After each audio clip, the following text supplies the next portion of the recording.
ઘટના બાદ પણ વડોદરામાં તંત્રની બેદરકારી જોવા મળી। હજુ સુધી શહેરના અનેક 4 રસ્તા પર જોખમી હોર્ડિંગ્સ લાગેલા છે। વીએમસીએ હજુ સુધી હોર્ડિંગ્સ હટાવવાની તસ્દી નથી લીધી। ખાનગી બિલ્ડિંગમાં પણ હજુ સુધી મોટા હોર્ડિંગ્સ લાગેલા જોવા મળી રહ્યા છે। ચોમાસા પહેલા હોર્ડિંગ્સ હટાવવાની લોકોની માંગ છે।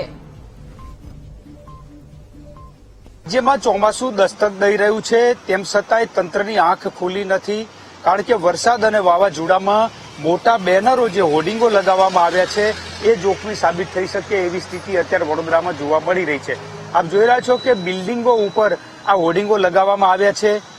એક સપ્તાહ પહેલા જે રીતે મુંબઈમાં દુર્ઘટના ઘટી, આ હોર્ડિંગે લોકોના જીવ લીધા એવી સ્થિતિ સર્જાઈ, તેમ છતાંય વડોદરા કોર્પોરેશનનું તંત્ર હજુ જાગ્યું નથી અને વડોદરા શહેરના તમામ જે 4 રસ્તાઓ છે એના ઉપર બિલ્ડિંગો ઉપર જે મોટા હોર્ડિંગો છે એ લગાવવામાં આવ્યા છે।